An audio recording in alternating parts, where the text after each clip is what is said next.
El bocho, que hizo que 7 talleres se dieran por vencidos, llegó remolcado y el millonario se rió al ver quién iba a meterle mano. Una mujer sencilla, con las manos sucias de grasa. «Ese cacharro se atora hasta con el sol», se burló, apostando a su humillación. Pero cuando el frío arreció y el motor hizo un sonido extraño, ella susurró algo que le heló la sonrisa, porque ese auto escondía un secreto que nadie esperaba. Mi gente, suscríbanse al canal para no perderse esta historia. Vamos a comenzar allá en Valle Frío, Chihuahua, donde el termómetro marca números negativos que hacen que hasta los perros prefieran quedarse dentro de casa. Existe un taller que más parece una fortaleza de metal y esperanza. Se encuentra a la orilla de la quebrada del Coyote, donde el camino sube en curvas que revuelven el estómago y donde la niebla es tan densa que se puede cortar con un cuchillo. Es ahí, en ese pedazo de mundo olvidado por el calor, donde vive Renata. Renata no es una mecánica cualquiera, mis amigos. Ella es de esas mujeres que nacieron entendiendo el idioma que las máquinas hablan cuando nadie más puede escuchar. Hija de un operador de maquinaria pesada que trabajó abriendo caminos en la sierra durante 30 años. Ella creció escuchando el rugido de los motores diésel mezclado con el viento helado que baja de las montañas. Cuando tenía apenas 12 años, ya sabía cambiar el aceite de un tractor Valmet con los ojos cerrados. A los 15, reparó sola el motor de una retroexcavadora que 5 hombres adultos habían jurado que estaba perdida. Pero el verdadero talento de Renata no estaba solo en sus manos callosas o en sus ojos atentos que veían lo invisible. Estaba en el conocimiento profundo que ella tenía sobre algo que pocos mecánicos en todo México dominan: el comportamiento del metal bajo condiciones extremas. Mientras los otros mecánicos estudiaban carburación e inyección electrónica, Renata se sumergía en manuales de ingeniería sobre contracción térmica, coeficientes de expansión y fatiga criogénica.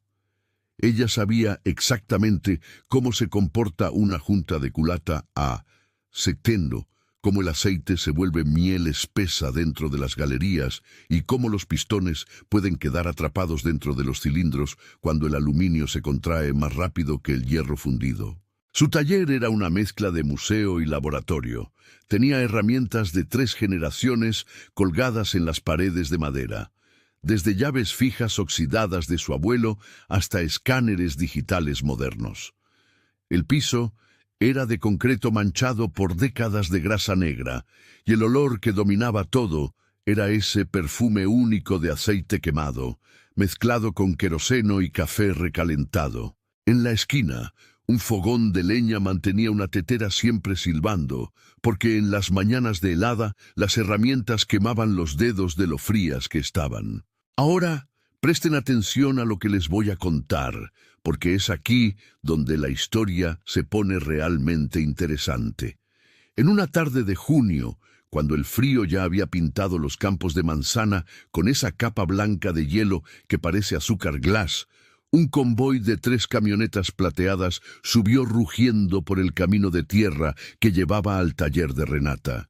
No eran carros comunes, eran esas camionetas importadas, de esas que cuestan el precio de una casa, con llantas gigantes y cromados que brillaban incluso bajo el cielo gris. De la camioneta del medio bajó un hombre que todos en la región conocían: don Ricardo Fuentes.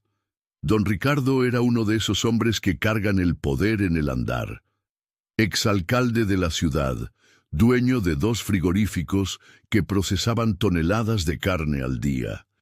Él tenía ese tipo de arrogancia que viene de quien nunca ha oído un no en la vida. Usaba un abrigo de lana gris demasiado caro para quien iba a pisar el suelo de un taller, y sus zapatos de cuero relucían tanto que parecían espejos. Su rostro era ancho, las cejas gruesas, y los ojos tenían ese brillo de quien siempre está calculando cuánto vale cada persona frente a él en pesos y centavos. Detrás de él, en un camión de remolque, Venía la razón de toda esa comitiva. Un bocho 1500, año 1974. Pero no era un bocho cualquiera, mis queridos. Era el bocho, ese que ya se había convertido en una leyenda urbana en toda la región norte de México. El bocho, que había hecho que 7 de los mejores talleres especializados en autos antiguos se dieran por vencidos y devolvieran el dinero del cliente. Mecánicos premiados, ingenieros con diplomas extranjeros, restauradores famosos que cobraban fortunas para revivir automóviles históricos, todos habían fracasado. El problema era siempre el mismo y tan bizarro que parecía cosa de película de terror. Siempre que la temperatura bajaba de 0, el motor del bocho simplemente se bloqueaba. No era falta de batería, no era aceite espeso, no era problema eléctrico. Era como si el propio corazón de metal del carro decidiera dejar de latir cuando el frío arreciaba. El cigüeñal quedaba trabado, las bielas no giraban, y por más fuerza que se aplicara a la manivela de arranque, el motor era una piedra maciza. Pero lo más extraño de todo, en cuanto el sol de la mañana calentaba un poco el aire, el motor volvía a girar libremente, como si nunca hubiera tenido problema alguno. Renata estaba con la cabeza metida en el motor de un camión Mercedes 1113, cuando oyó que las camionetas se detuvieron. Se levantó despacio, limpiándose las manos negras de grasa en un trapo viejo que vivía colgado en el cinturón de sus jeans. Era una mujer de unos 35 años, piel morena marcada por el sol de la sierra, cabello negro recogido en una práctica coleta y esos ojos oscuros que parecían ver a través de las cosas. —¿Usted es la tal Renata? —preguntó don Ricardo sin saludo, como si ya supiera la respuesta y estuviera solo cumpliendo un protocolo irritante. —Soy yo misma —respondió ella con voz tranquila, secándose el sudor de la frente con el dorso de la mano. —¿Qué necesita el señor? Don Ricardo esbozó esa sonrisa torcida de las que no llegan a los ojos. —Oí decir que usted es la mejor mecánica de la sierra, que entiende de motores en el frío como nadie. La gente exagera, dijo Renata, pero no había falsa modestia en su voz. Era solo la honestidad de quien sabe que el conocimiento no es motivo de vanagloria, es herramienta de trabajo. Entonces la gente miente, provocó don Ricardo, y los 2 hombres que habían bajado con él rieron de esa manera forzada de quien ríe porque el jefe lo ordenó. Renata no mordió el anzuelo. Solo miró el bocho beige que estaba siendo bajado de la grúa. Incluso de lejos podía ver que era un auto bien cuidado. La carrocería estaba impecable, sin puntos de óxido. La pintura brillaba con ese beige original que Volkswagen usaba en los años 70. Los cromados estaban pulidos, las llantas eran nuevas, de cara blanca, y hasta las calaveras tenían el cristalino, sin esa opacidad amarillenta del tiempo. «Bonito auto», dijo ella. «¿Cuál es el problema?» Y fue ahí cuando don Ricardo comenzó a contar la historia, que ya se había vuelto leyenda. Habló de los 7 talleres, de los motores rehechos de cero, de los mecánicos que juraron que el bloque estaba torcido, que los cojinetes tenían holgura fantasma, que el árbol de levas estaba desalineado por fuerzas sobrenaturales. Contó que había gastado más de 100,000 pesos tratando de hacer que ese maldito bocho funcionara en el frío, y que el auto se había convertido en una obsesión personal. «¿Por qué no se rinde y lo vende en verano cuando funciona?», preguntó Renata cruzando los brazos. La pregunta parecía simple, pero tocó algo. El rostro de don Ricardo se endureció por un segundo, y Renata percibió que había historia allí, historia pesada. «Este auto no es para vender», dijo él con la voz más baja, más peligrosa. «Perteneció a mi hermano y prometí que lo haría rodar de nuevo. No importa lo que costara». Hubo un silencio pesado. El viento frío silbó entre las tablas del taller. «¿Y qué quiere de mí?», preguntó Renata. Don Ricardo abrió esa sonrisa de nuevo, pero esta vez había pura maldad en ella. Quiero hacer una apuesta. Explicó los términos despacio, saboreando cada palabra como si fuera un vino caro. Si Renata lograba hacer que el bocho encendiera a -5 grados y subiera la quebrada del Coyote sin atascarse una sola vez, el auto sería suyo. Un bocho del 74 restaurado, valiendo fácil unos 80,000 pesos en el mercado de coleccionistas. Pero si ella fallaba, si ese motor se trababa, aunque fuera por un segundo durante la subida, ella tendría que trabajar gratis en el mantenimiento de toda su flota de camiones frigoríficos durante 3 años enteros. 3 años de trabajo esclavo, dijo Renata, sin rodeos. 3 años de trabajo gratis, corrigió don Ricardo con cinismo. Usted es libre de negarse. Los hombres que vinieron con él rieron de nuevo. Uno de ellos, un sujeto gordito de gorra, escupió en el suelo y dijo: «Patrón, la muchacha es lista, no va a aceptar. 7 talleres fallaron, los mejores de todo el sur. Ella sabe que es imposible». Renata miró el bocho, luego miró a don Ricardo y entonces miró sus propias manos, manchadas de grasa, callosas, pero firmes. «¿Y ustedes saben lo que hizo?». Extendió su mano derecha a don Ricardo y dijo: «Acepto». El silencio que cayó allí fue tan profundo que se podía oír el viento golpeando las láminas de zinc. Don Ricardo se quedó unos segundos sin reaccionar, como si esperara que ella se negara. Pero entonces le estrechó la mano, y el apretón fue fuerte, doloroso, un apretón de quien quiere aplastar. «Tiene hasta la próxima frente fría polar», dijo. «Los meteorólogos están diciendo que en 10 días la temperatura bajará a -8. Hasta entonces el bocho es suyo. Arregle, estudie, rece, haga lo que quiera, pero el día de la prueba tendrá que funcionar». Don Ricardo y sus hombres se fueron esa tarde, dejando el bocho estacionado en el patio del taller como un desafío silencioso. Renata se quedó parada mirando ese auto beige por un largo tiempo, mientras el sol se ponía detrás de las montañas y el frío de la noche empezaba a morder. Ella sabía que acababa de aceptar el desafío más peligroso de su vida. No era solo un motor roto, era un misterio que había derrotado a los mejores. Y algo, en el fondo de su intuición, le susurraba que ese bocho escondía mucho más que un simple defecto mecánico. La verdad estaba encerrada allí dentro de ese motor y Renata tenía 10 días para encontrarla. Los primeros 3 días fueron de pura investigación silenciosa. Renata no era de esas mecánicas que salen abriendo todo como niño con juguete nuevo. No, ella tenía método, disciplina, paciencia de cirujano y sabía que ese bocho no era un caso común. 7 talleres especializados habían fallado. Eso significaba que el problema no estaba donde todo el mundo buscaba. La primera mañana, con la helada cubriendo el capó del auto, ella simplemente se sentó en un banquito viejo de madera y se quedó observando. Observó la posición del motor, la angulación de las tuberías, el desgaste en los soportes de goma que sujetaban el conjunto. Pasó la mano despacio por la carrocería helada, sintiendo cada imperfección, cada pequeña marca que contaba una historia. El bocho había sido muy bien cuidado, eso era obvio.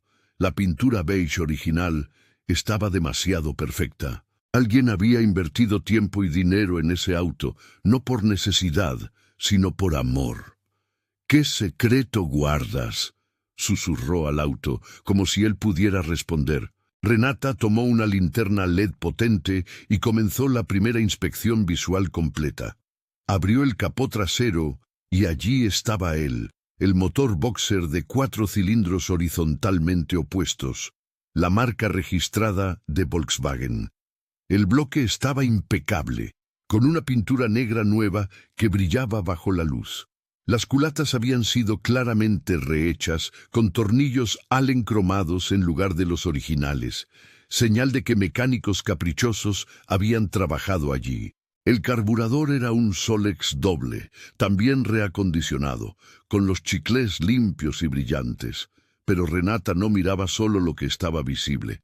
Ella miraba lo que debería estar allí y no estaba. Tomó una llave española de 13 y comenzó a desmontar el sistema de enfriamiento. Los bochos son refrigerados por aire, no por agua. Entonces, el sistema estaba compuesto por un ventilador grande, como una rueda de bicicleta, ductos de lámina que guiaban el aire frío hasta los cilindros y el aceite que circulaba cargando el calor hacia afuera. Y fue allí, en las galerías internas, por donde el aceite debería fluir libremente, que ella encontró la primera pista extraña. Con una sonda de fibra óptica que ella misma había adaptado de un viejo endoscopio médico, Renata insertó el cable delgado por las aberturas del bloque. En la pequeña pantalla del aparato, ella veía el interior de las galerías, las paredes de hierro fundido, los pasajes estrechos, los residuos normales de carbono. Pero entonces, en una curva específica de la galería del segundo cilindro, ella vio algo que no debería estar allí. Había una capa de resina, una resina epoxi color óxido aplicada con perfección quirúrgica sobre algo que parecía una válvula. ¡Qué demonios!, murmuró Renata, acercando más la sonda. No era una válvula común, era minúscula, del tamaño de un grano de frijol, y estaba perfectamente integrada a la estructura del bloque, como si hubiera nacido allí. La resina que la cubría tenía exactamente la misma textura y color del hierro fundido alrededor. Un trabajo de camuflaje tan perfecto que sería imposible detectar sin equipo especializado. Renata pasó las siguientes 6 horas mapeando cada centímetro del motor y descubrió que no era solo una válvula, eran 6. 6 válvulas neumáticas microscópicas escondidas dentro de las galerías de enfriamiento, una en cada pasaje crítico del motor. Estaban conectadas entre sí por tubos capilares tan finos como un cabello humano, todos ocultos bajo la resina que imitaba metal. Pero las válvulas neumáticas necesitan aire comprimido para funcionar. ¿De dónde venía la presión? Fue cuando Renata percibió algo que ninguno de los otros mecánicos había notado. Las válvulas de aire de las llantas traseras no eran originales. Eran válvulas especiales, más largas, con un sistema de enganche diferente. Ella desatornilló una de ellas con cuidado y descubrió que en realidad esas válvulas eran conectores. Conectores que llevaban presión no solo a las llantas, sino también a través de una red oculta en el chasis, hasta el motor.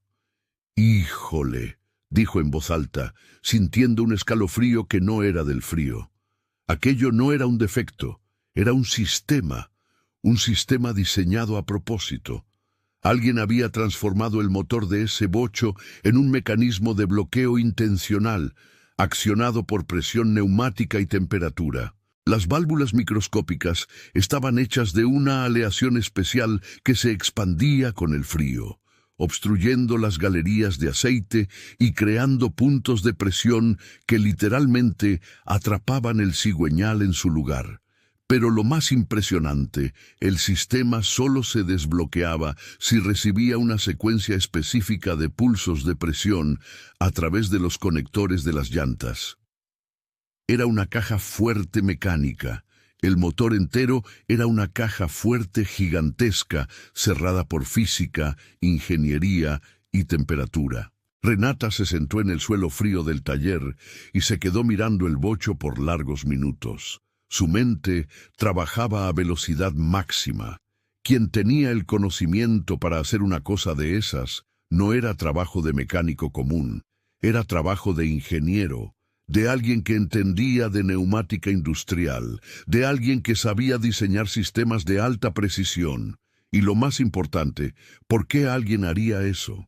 La cuarta noche, mientras tomaba café recalentado y comía pan con chorizo, Renata decidió hacer algo que los otros mecánicos probablemente no habían hecho: investigar la historia del auto.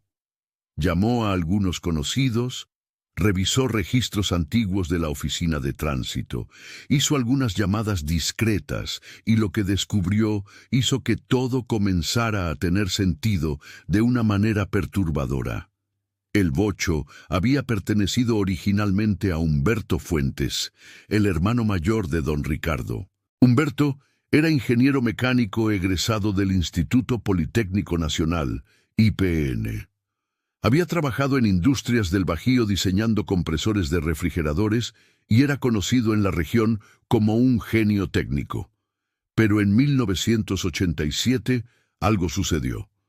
Humberto fue acusado de robo de propiedad intelectual de la empresa.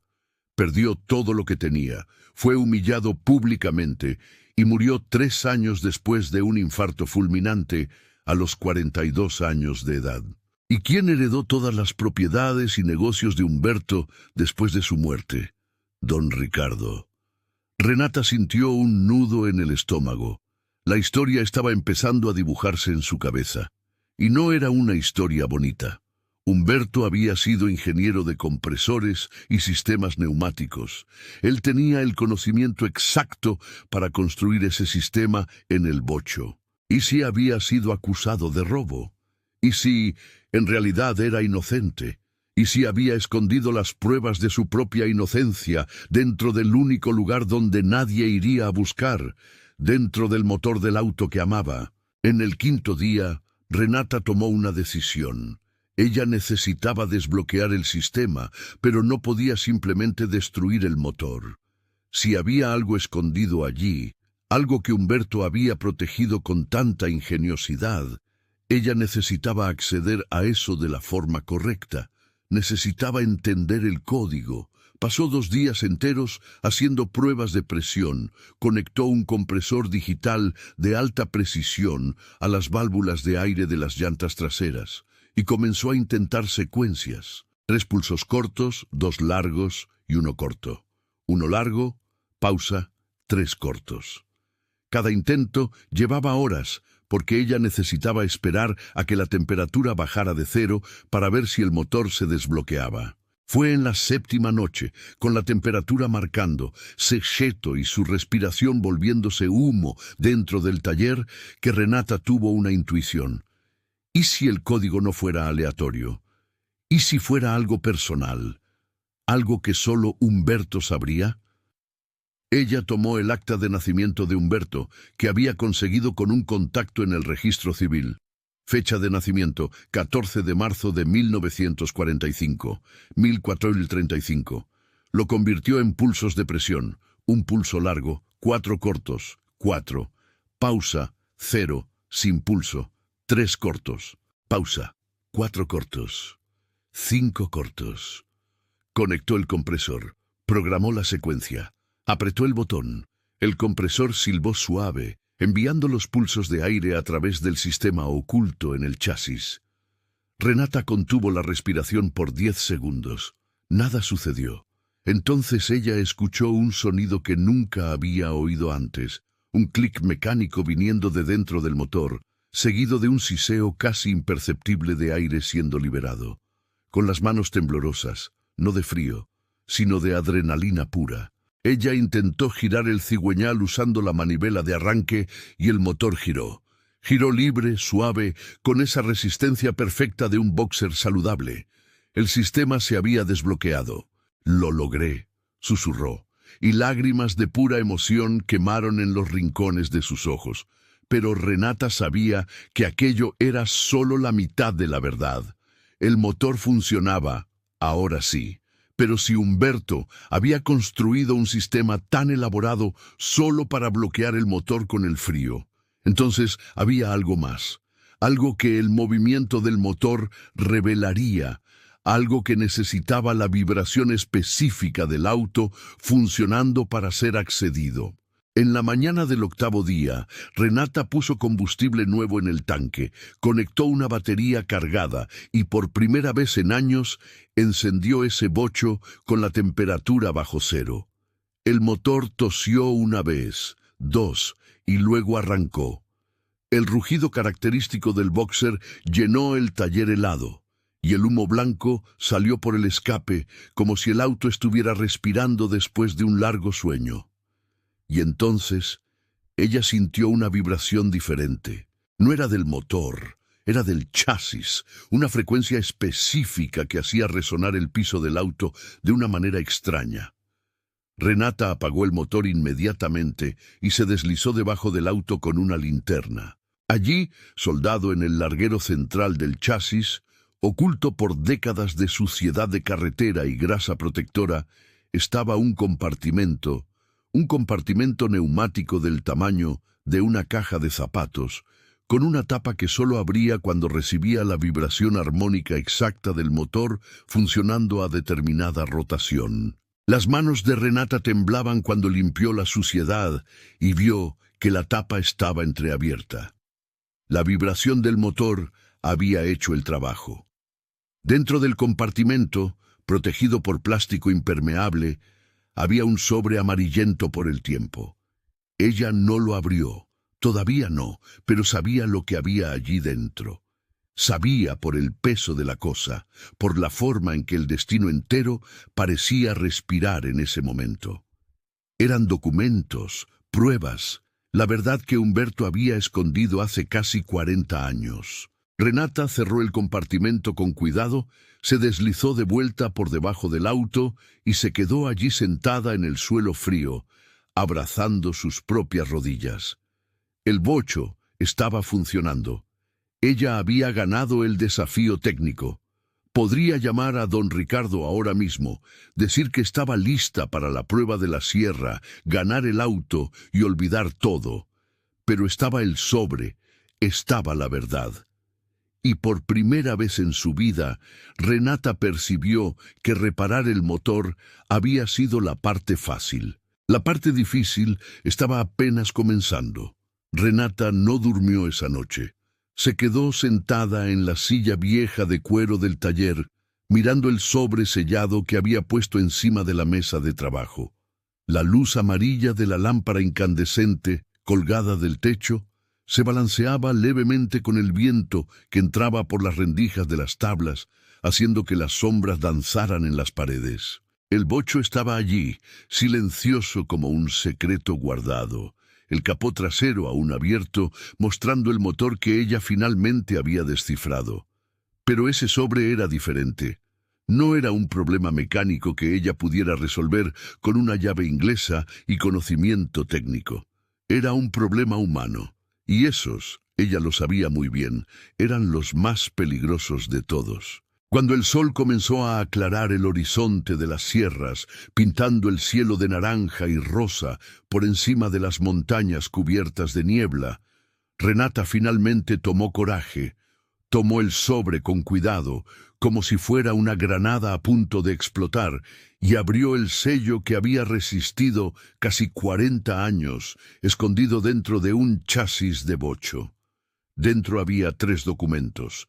El primero era una carta manuscrita con la letra pulcra y temblorosa de quien escribe sabiendo que puede ser la última vez. El segundo era un conjunto de planos técnicos, dibujos de ingeniería con sellos de Industrias del Bajío fechados en 1986.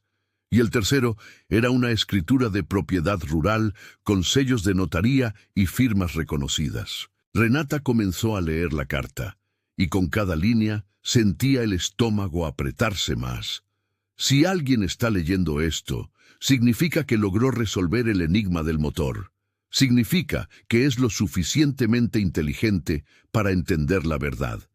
Mi nombre es Humberto Fuentes y estas son las pruebas de que mi hermano Ricardo me robó mis proyectos, robó mis tierras, robó mi vida. La carta contaba una historia que hacía que la sangre se helara más que cualquier temperatura negativa. Humberto había desarrollado un sistema revolucionario de compresores de alta eficiencia para refrigeración industrial. El proyecto valía millones y Industrias del Bajío estaba a punto de patentarlo a su nombre. Pero don Ricardo, que en ese entonces era apenas un gerente administrativo en la empresa, tenía acceso a los documentos del hermano. En una jugada calculada y cruel, Él falsificó pruebas de que Humberto había robado los proyectos de otro ingeniero, presentó las evidencias forjadas a la directiva e hizo que el hermano fuera despedido con justa causa, pero no se detuvo ahí. Con Humberto desempleado y desesperado, don Ricardo ofreció comprar las tierras de la familia, que valían una fortuna, por un precio ridículo. Humberto, sin dinero y sin opciones, fue forzado a aceptar. Y fue en esas tierras que don Ricardo construyó los frigoríficos que lo hicieron rico. La carta terminaba con una frase que Renata leyó 3 veces, sintiendo cada palabra como un golpe. Escondí las pruebas en el único lugar donde él jamás imaginaría buscar, en el corazón del auto que él siempre me tuvo envidia por tener. Si está leyendo esto, por favor, no deje que él gane de nuevo. La verdad necesita valer más que el silencio. Renata puso la carta de vuelta en el sobre y se quedó mirando al vacío por un largo tiempo.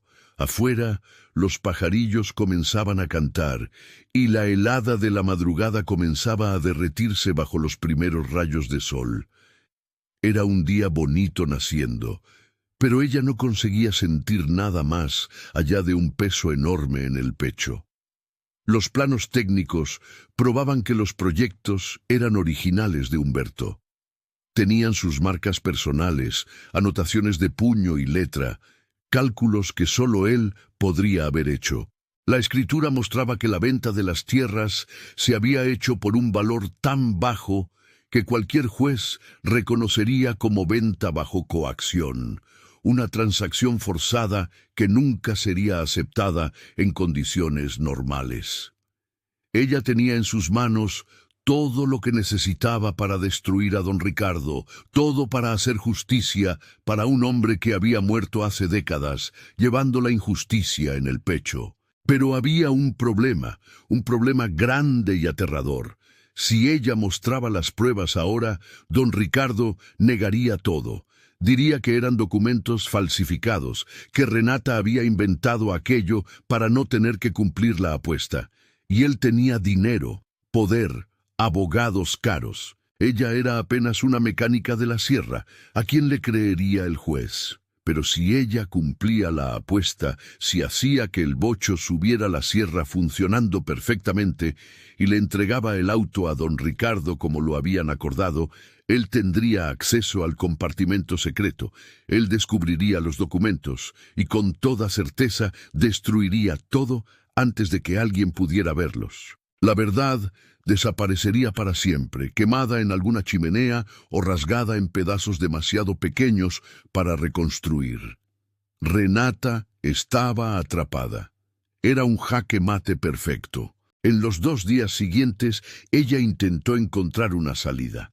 Pensó en hacer copias de los documentos, pero las copias no tienen el mismo valor legal que los originales. Pensó en buscar un abogado, pero ¿quién en la región tendría el valor de enfrentar a don Ricardo Fuentes? Pensó en ir directamente a la policía, pero sin pruebas autenticadas sería su palabra contra la de un exprefecto poderoso. Y el tiempo estaba pasando. La frente fría polar se estaba acercando. En 3 días, la temperatura iba a bajar a Pochón. Era cuando don Ricardo aparecería para cobrar la apuesta. En la noche del 9º día, mientras Renata estaba acostada en la cama estrecha del cuartito que tenía en la parte trasera del taller, mirando el techo de madera y sintiendo el frío entrar por las rendijas, tuvo una visita inesperada. Alguien llamó a la puerta del taller. Eran casi las 11 de la noche. Renata se levantó con el corazón disparado, tomó una llave de cruz para defenderse en caso de que fuera necesario, y fue a abrir la puerta con cautela. Del otro lado estaba una mujer, debía tener unos 60 años, cabello blanco recogido en un moño sencillo, rostro marcado por el tiempo, pero con ojos aún vivos y atentos. Usaba un abrigo grueso de lana y sostenía un bolso viejo contra el pecho. «¿Usted es Renata?», preguntó la mujer con voz suave. «Soy. ¿Y usted es?» «Mi nombre es Teresa. Teresa Fuentes. Yo fui casada con Humberto». El mundo pareció detenerse. Renata abrió más la puerta y dejó que la mujer entrara. Preparó café caliente, tomó una cobija para que Teresa se abrigara, y entonces las dos se sentaron cara a cara. «Sé que encontró los documentos», dijo Teresa directo al grano. «Sabía que estaban escondidos en el bocho. Humberto me lo contó antes de morir, pero él me hizo prometer que nunca le diría a nadie dónde estaban. Dijo que solo alguien lo suficientemente inteligente para resolver el enigma del motor tendría el derecho de decidir qué hacer con la verdad». «¿Cómo sabía usted que los encontré?», preguntó Renata. Teresa sonrió de un modo triste. «Porque hace 2 días que hay un auto negro estacionado al final del camino que da acceso aquí. La están vigilando. Don Ricardo no es tonto. Él sabe que si alguien finalmente reparó el motor, pudo haber descubierto el secreto». Renata sintió un escalofrío recorrerle la espalda. «Él sabe». Él siempre sospechó que Humberto escondió algo, pero nunca tuvo certeza. Ahora está desesperado. Y hombres desesperados con poder son peligrosos. Teresa colocó el bolso viejo encima de la mesa y sacó de dentro un sobre amarillento, casi idéntico al que Renata había encontrado. «Este es un segundo conjunto de pruebas. Humberto era meticuloso. Él hizo 2 copias de todo, autenticadas en notaría antes de esconder una en el bocho. La otra me la dejó a mí, sellada, con instrucciones para abrirla cuando el auto fuera reparado». Las manos de Renata temblaron cuando tomó el sobre. Dentro había copias autenticadas de todos los documentos, con sellos de notaría, reconocimiento de firma, todo legal y oficial. «¿Por qué me está dando esto ahora?», preguntó Renata con la voz quebrada.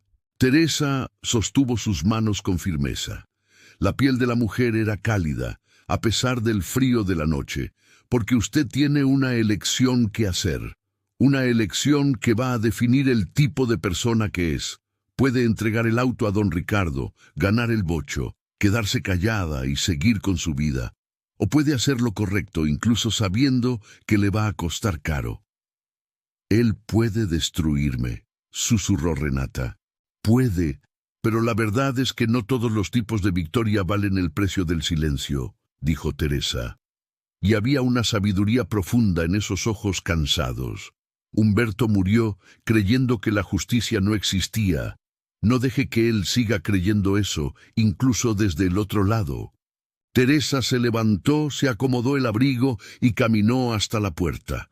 Antes de salir, miró hacia atrás una última vez. «La prueba es dentro de 2 días. Usted tiene hasta entonces para decidir, pero sepa que no importa lo que elija, yo la voy a respetar, porque las elecciones difíciles no tienen un juicio fácil». Y entonces ella desapareció en la oscuridad de la noche helada, dejando a Renata sola con 2 sobres, un bocho reparado y el peso de una decisión que iba mucho más allá de motores y pistones. Renata volvió al taller y miró el bocho beige. El auto estaba perfecto. Ahora ella había resuelto lo imposible. Había descifrado un enigma que había derrotado a 7 talleres. Había probado que era la mejor, pero ¿sería eso suficiente? Afuera, ella lo sabía. Estaba el auto negro, ojos vigilando, oídos atentos.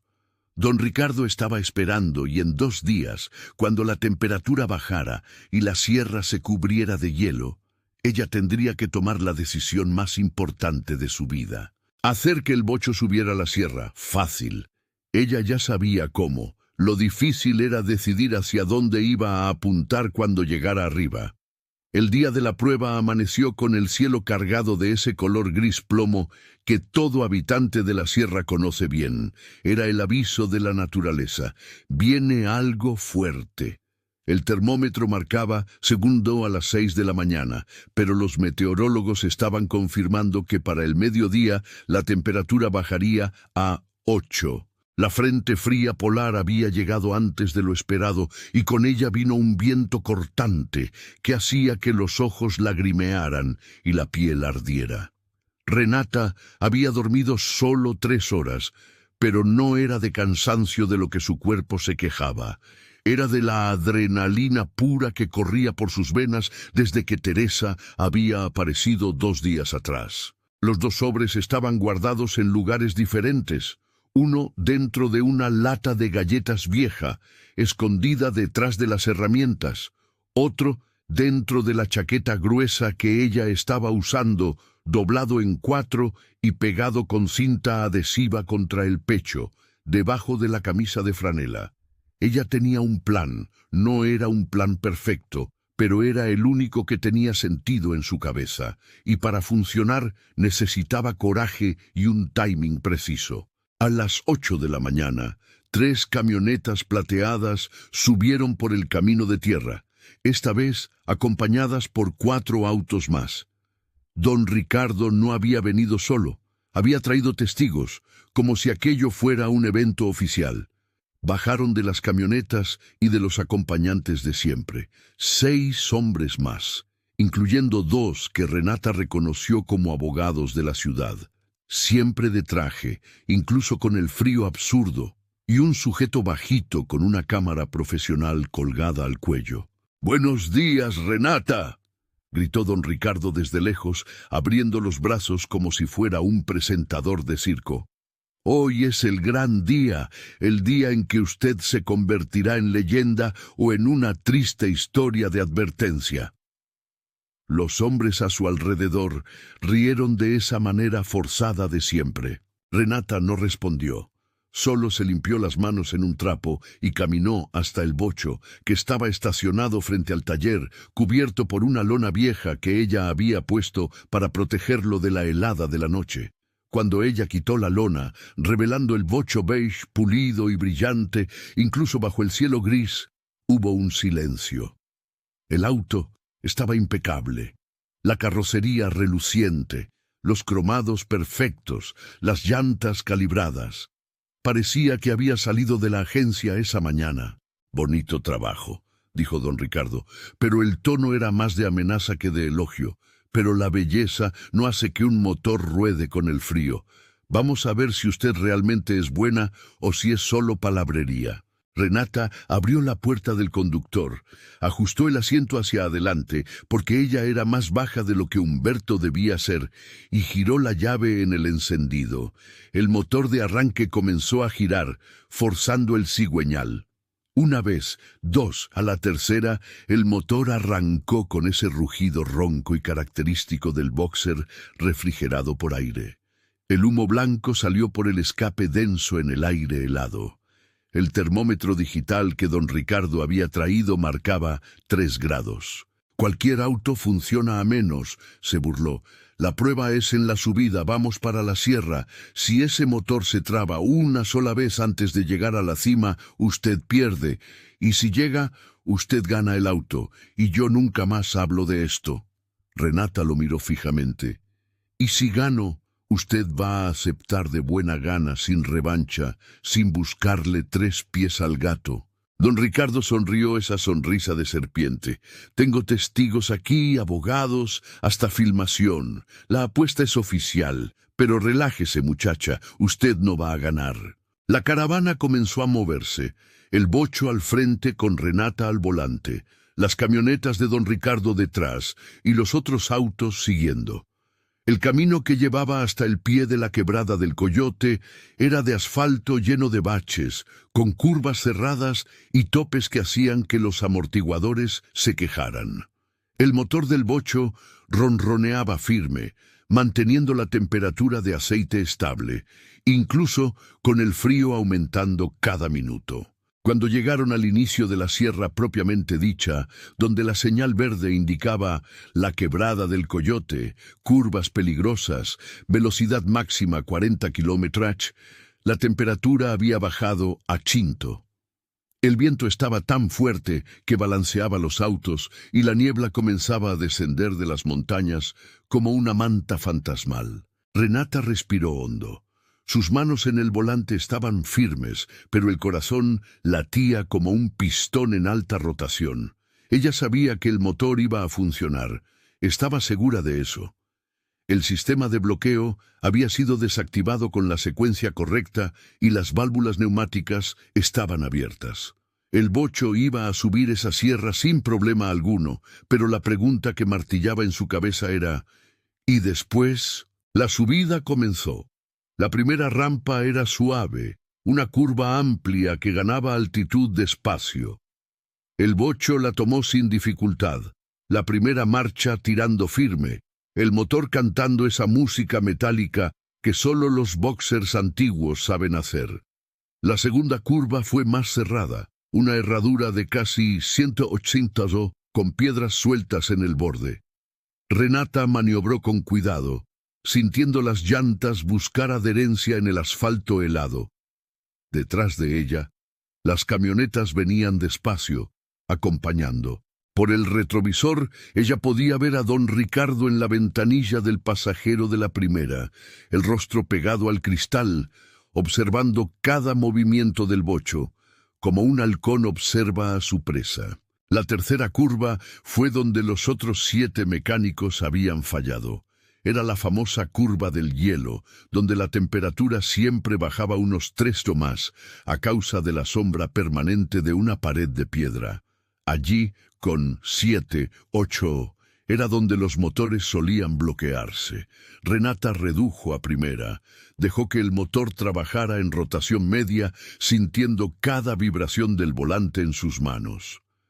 El bocho comenzó a subir la rampa empinada, 10 metros, 20, 30. El vapor de su respiración empañaba el parabrisas por dentro, y ella necesitó limpiar con la manga de la chaqueta para ver bien. Y entonces, a mitad de la rampa, ella oyó un ruido que le heló el estómago. Era el motor fallando, un golpeteo irregular, como si uno de los cilindros hubiera perdido la chispa.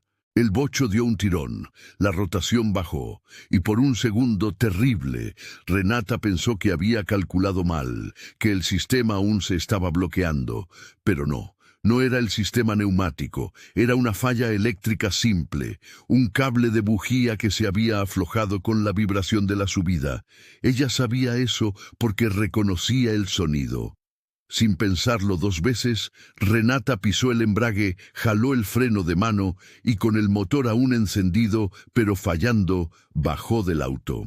«¿Qué está haciendo?», gritó don Ricardo desde la camioneta bajándose. «También va a perder la apuesta. ¡El motor falló!». Renata no respondió. Abrió el capó trasero con movimientos rápidos, localizó el cable suelto de la bujía del tercer cilindro, lo empujó de vuelta a su lugar con un chasquido firme y cerró el capó. Todo en menos de 30 segundos. Volvió al auto, soltó el freno, metió primera nuevamente. El motor volvió a ronronear perfecto. Don Ricardo se quedó parado en medio del camino, con la boca abierta, mientras el bocho retomaba la subida, como si nada hubiera pasado. Los otros hombres miraban incrédulos.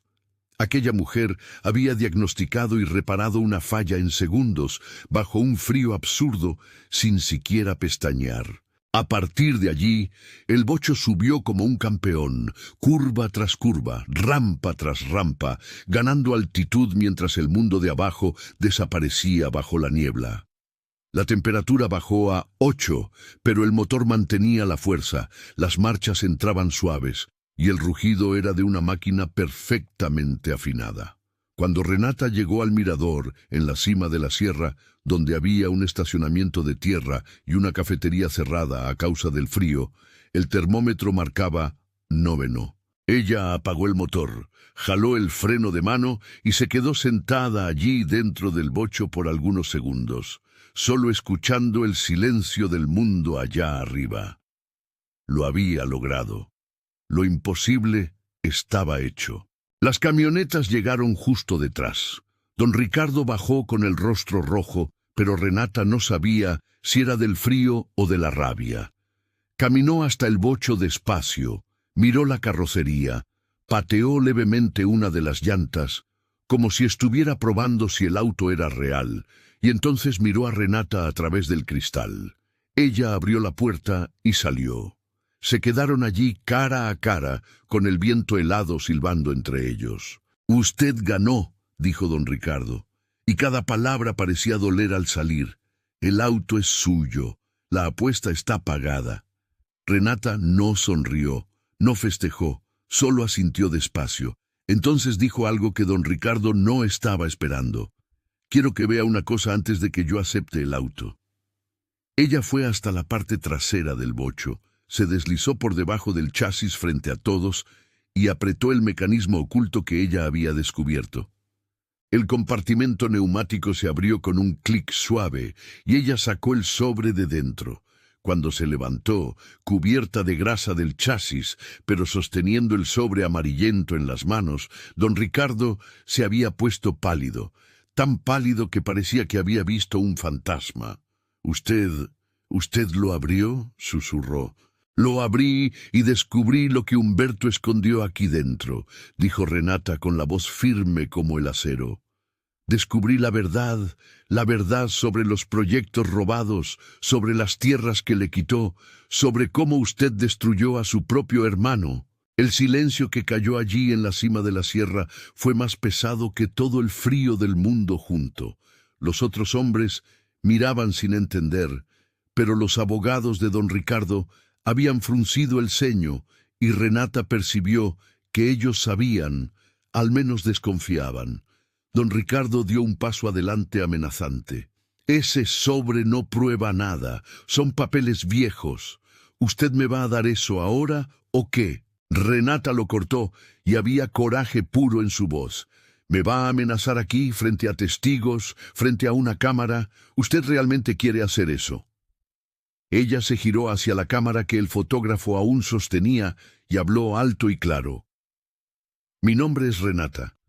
Acabo de ganar la apuesta más difícil de mi vida y sé que un bocho que 7 talleres dieron por imposible subiera la quebrada del Coyote a -9. Y dentro de este auto descubrí pruebas de que don Ricardo Fuentes robó los proyectos y las tierras de su propio hermano hace casi 40 años. Don Ricardo intentó avanzar, pero sus propios abogados lo sujetaron. Uno de ellos, el más viejo, de cabello blanco y gafas de lente grueso, miró a Renata y preguntó, ¿esas pruebas son originales? Son, ella respondió, y tengo copias autenticadas en un lugar seguro. Si algo me sucede, irán directo a la fiscalía. El abogado miró a don Ricardo con una expresión que mezclaba decepción y cansancio profesional. Ricardo, si esto es verdad. ¡No es!, gritó don Ricardo, pero su voz había perdido la fuerza. Ella está inventando, está queriendo extorsionarme. Renata negó con la cabeza. No quiero su dinero, nunca lo quise, pero usted me ofreció una apuesta y yo gané. Así que ahora yo le voy a hacer una propuesta. Usted me da este bocho como prometió y yo llevo las pruebas a la policía. Van a investigar, van a descubrir la verdad y la justicia se hará de la manera correcta. O usted intenta impedirme, me amenaza, me hace algo y las copias que están guardadas aparecerán de cualquier manera. Pero ahí, con la acusación de intimidación de testigo encima, era jaque mate. Renata había jugado su última carta. Don Ricardo miró a su alrededor, a los hombres que habían venido con él, a los abogados, a la cámara, y percibió que había perdido. Había perdido la apuesta, había perdido el control y ahora iba a perder mucho más. «Quédese con el maldito auto», escupió las palabras como veneno. «Pero se va a arrepentir de esto. Se lo juro». «Tal vez», dijo Renata con calma, «pero al menos me arrepentiré haciendo lo correcto». Las semanas que siguieron a aquel día helado en la cima de la sierra fueron como un terremoto silencioso que comenzó pequeño, pero fue creciendo hasta sacudir los cimientos de todo Valle Frío. Renata cumplió exactamente lo que había prometido. Bajó la sierra con el bocho beige, ronroneando firme, condujo directo hasta la agencia del Ministerio Público y entregó los documentos originales en manos del comandante de turno. El comandante, un hombre de mediana edad llamado Augusto, que había crecido escuchando historias sobre el caso Fuentes, pasó 3 horas estudiando cada papel, cada sello, cada firma. Cuando terminó, miró a Renata con una mezcla de respeto y asombro. Esto es dinamita pura, dijo, tocando los documentos como si fueran reliquias sagradas. Si todo es verdad, caerá mucha gente importante. Es verdad, respondió Renata con la voz cansada, pero firme. Y hay más. Teresa Fuentes, la viuda de Humberto, tiene copias autenticadas de todo. Ella también va a declarar. La investigación comenzó al día siguiente. Fue rápida porque las pruebas eran irrefutables. Los proyectos de ingeniería tenían marcas únicas de Humberto, cálculos que solo él podría haber hecho en la época, anotaciones manuscritas que el peritaje grafoscópico confirmó que eran suyas. Los planos eran anteriores a las fechas en que don Ricardo alegó haberlos desarrollado. La escritura de venta de las tierras mostraba un valor tan absurdamente bajo que cualquier juez reconocería como venta bajo coacción. Pero lo que realmente selló el destino de don Ricardo fue algo que ni Humberto pudo haber previsto cuando escondió aquellos documentos: ADN. Una de las páginas de los proyectos originales tenía una mancha de sangre seca, probablemente de un corte accidental que Humberto había sufrido mientras trabajaba. Los investigadores lograron extraer ADN de esa sangre y comparar con muestras de cabello que Teresa había guardado durante todos esos años. Prueba científica irrefutable de que aquellos documentos habían sido manejados por Humberto Fuentes décadas atrás. En menos de un mes, don Ricardo fue procesado por falsificación de documentos, apropiación indebida y fraude. Los frigoríficos fueron bloqueados judicialmente, las cuentas bancarias congeladas y el imperio que él había construido sobre la desgracia de su propio hermano comenzó a desmoronarse como un castillo de naipes. Pero la historia no termina con la caída de don Ricardo, no, para nada. Teresa, que había pasado casi 40 años cargando el peso de la injusticia en silencio, finalmente pudo ver el nombre de su esposo ser limpiado. El tribunal reconoció que Humberto había sido víctima de una conspiración y su reputación fue oficialmente restaurada. Las tierras que don Ricardo había robado fueron devueltas a los herederos legítimos y una parte de la fortuna construida sobre esas tierras fue revertida en indemnización. Teresa no quiso todo para ella. Ya era una señora de edad, sin hijos, y decía que dinero alguno traería a Humberto de vuelta. Entonces ella hizo algo que sorprendió a toda la ciudad. Usó la indemnización para crear el Instituto Técnico Humberto Fuentes, una escuela profesionalizante gratuita, especializada en mecánica, refrigeración e ingeniería, abierta para cualquier joven de la región que quisiera aprender un oficio de verdad. ¿Y adivinen a quién invitó para ser la directora técnica de la escuela? A Renata. Al principio, Renata pensó que no estaba preparada. «Soy solo una mecánica, doña Teresa. No tengo título de maestra. No sé dar clases». Intentó negarse, sentada en la sencilla cocina de la casa de Teresa, tomando ese café fuerte que solo las señoras saben hacer. Teresa le tomó la mano con esas manos arrugadas, pero aún fuertes. «No necesita título para enseñar, hija. Necesita conocimiento y corazón. Y de esas dos cosas usted tiene de sobra.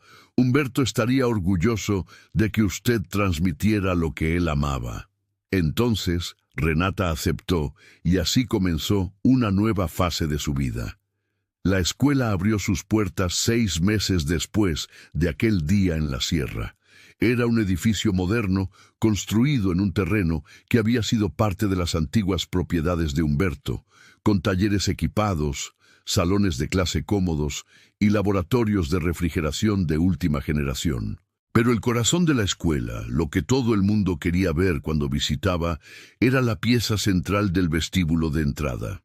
Allí, sobre un pedestal giratorio iluminado, estaba el bocho 1500, año 1974. el auto que había guardado la verdad, el auto que había hecho que 7 talleres se rindieran, el auto que había subido la sierra en el frío imposible y cambiado el destino de tanta gente. Una placa de bronce al lado contaba la historia completa, la ingeniosidad de Humberto, la injusticia sufrida y el coraje de Renata al elegir hacer lo correcto, incluso cuando era peligroso. Estudiantes venían de toda la región para ver ese bocho, para tocar su capó, para mirar debajo del chasis donde el compartimento secreto aún estaba visible. Renata nunca más necesitó trabajar sola en el taller helado de la sierra. Ahora ella tenía un equipo de instructores trabajando con ella y más de 200 alumnos pasando por sus manos cada año. Enseñaba no solo mecánica, sino también el valor de la persistencia, la atención a los detalles, el respeto por las máquinas y por la verdad. Y había un detalle bonito que merece ser contado. La mitad de los alumnos del Instituto Humberto Fuentes eran mujeres, muchachas que habían crecido escuchando que un taller no era lugar para ellas, que un motor era cosa de hombres, que la grasa no combinaba con el esmalte, pero que ahora, al ver a Renata con las manos callosas, enseñando cómo desmontar una culata o calibrar un carburador, entendían que el lugar de la mujer es donde ella quiera estar, especialmente debajo del capó de un auto. Don Ricardo, bueno, él intentó apelar la sentencia varias veces, contrató a los mejores abogados que el dinero podía comprar, pero cuando las pruebas son sólidas, no hay elocuencia que valga. Fue condenado a 6 años de prisión y al pago de indemnizaciones millonarias. Los frigoríficos fueron vendidos para cubrir las deudas y el nombre Fuentes, que por tanto tiempo fue sinónimo de poder en Vallefrío, ahora era dividido entre el lado oscuro de Ricardo y el lado luminoso de Humberto.